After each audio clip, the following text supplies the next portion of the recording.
This video was prepared as the final project for the Qualitative Research course taught by Dr. Vera Menezes in the second semester of 2017. It consists of the presentation of a research methodology book. My name is Anderson Maia and I chose the book Second Language Research, Methodology and Design, published in 2005 by Alison Mackey and Susan Gass. This book is divided into 10 chapters plus appendixes throughout 422 pages.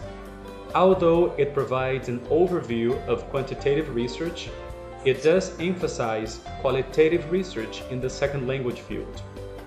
It is directed to novice researchers, which comes in handy for some of us who are grasping the fundamentals of research methodology. The book is designed to address important issues for research in second and foreign language settings, child second language learning, bilingual language learning, as well as the acquisition of second and subsequent languages. Chapter 1: Introduction to Research. The authors outline what readers can expect from a typical research report and discuss the process of generating research questions and formulating hypotheses. The chapter concludes by discussing issues of feasibility and the importance of replication in second language research. In this chapter, the goal is to give an idea of what to expect in a research report. To that end, the authors present a basic skeleton of a research paper, describing from the title page to the appendixes. Chapter 2: Issues related to data gathering. The book begins with data gathering, as the authors affirm that they believe researchers need to think about where data come from at the outset of a project, and also to think about how data are gathered before becoming immersed in some of the more technical issues of design. Chapter 2 introduces an increasingly important issue related to gathering data from second language learners. They focus their discussion on ethical issues and research involving humans, including the process of obtaining informed consent and the institutional review of research, together with the steps to be taken in preparing a research protocol. Each chapter, such as this one, is followed by guiding questions that are designed to support classroom discussion or self-study orientation. Each question and activity follows up with what has been discussed in the chapter and allows readers to wrap up their understanding of each part of the book. Chapter 3: Common Data Collection Measures. Data collection in second language research is multidimensional. In this chapter, the authors provide details about many of the measures that second language researchers commonly use to collect data. The chapter is divided into sections according to each research area, providing a sample of methods used in each one. The authors include methods used with formal models, social linguistic and pragmatics research, processing research, interaction-based research, research on strategies and cognitive processes, and questionnaire and survey-based research. Finally, the authors briefly discuss existing databases in the second language research field. Chapter 4: Research Variables, Validity, and Reliability. This chapter focuses on the concepts necessary for understanding how to design a study in second language research. It begins with an outline of variables and scales and follow with descriptions of specific types of validity and reliability. It also discusses sampling, representativeness, and generalizability in the collection of biographical data.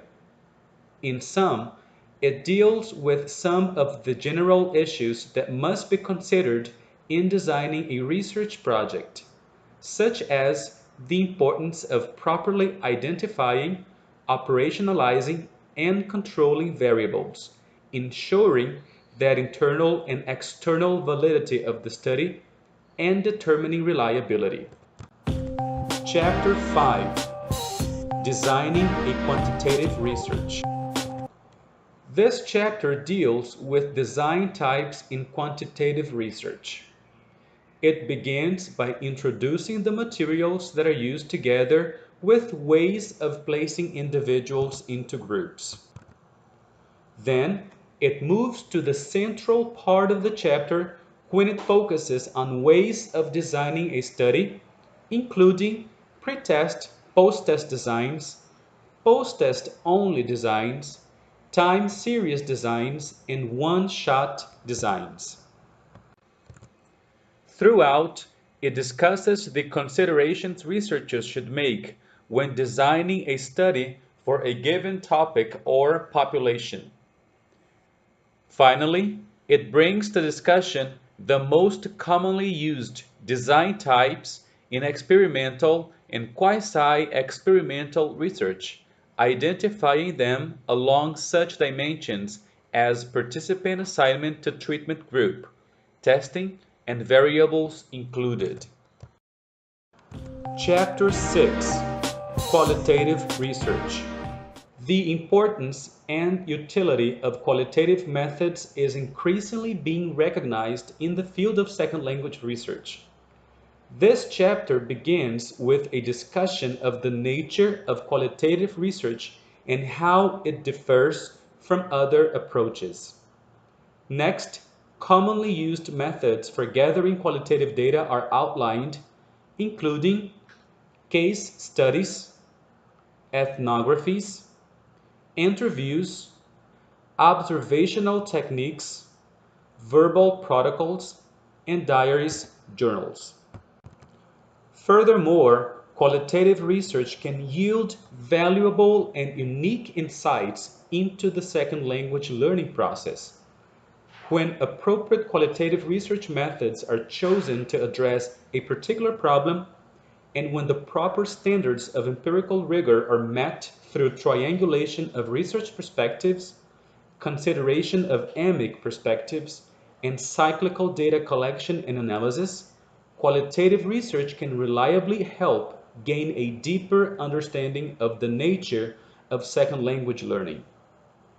The authors conclude the chapter with a discussion of practical considerations in conducting and analyzing qualitative research, including issues such as credibility, transferability, dependability, triangulation, and quantification. Chapter 7: Classroom Research. This chapter addresses common practices in classroom-based research. The authors begin with a description of classroom observation techniques, followed by discussion of a range of observation schemes. Then, they present three commonly used introspective measures, followed by a discussion of some of the practical and logistical considerations involved in carrying out research in L2 classrooms. Chapter 8: Coding.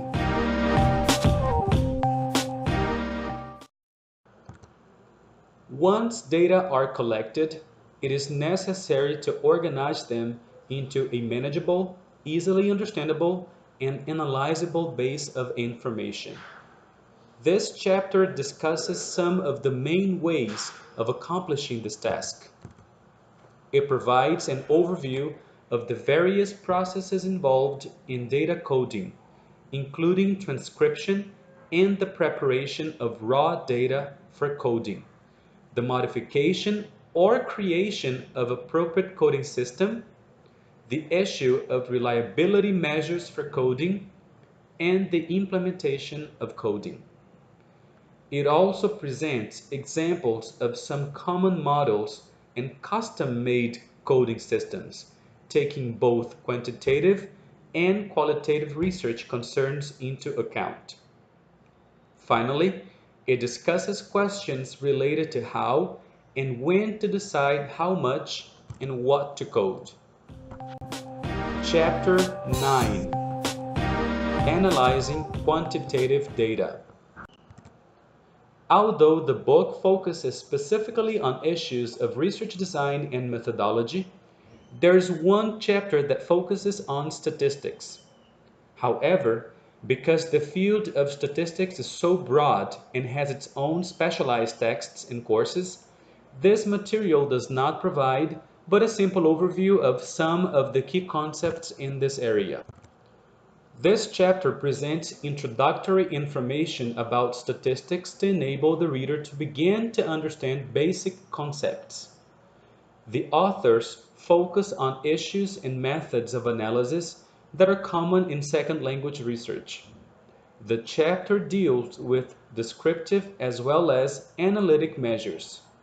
It also addresses concepts such as normal distribution, standard scores, and probability, all of which are necessary to an understanding of basic statistical procedure. Chapter 10: Concluding and Reporting Data. This chapter provides information about the final stages of research projects, including tips for drafting sections or chapters in which results are discussed, together with limitations and conclusion sections. It considers issues such as the audience for the research to be reported.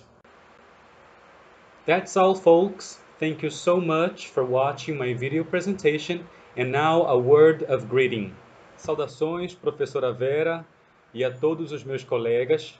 Eu espero que esse material tenha contribuído para ampliar um pouco a nossa bibliografia a respeito de métodos de pesquisa qualitativa. Eu espero que esse material amplo, que também contempla um pouco de pesquisa quantitativa, nos ajude nas nossas pesquisas e nos nossos estudos nessa área. Então, um grande abraço a todos e até o nosso encontro em novembro.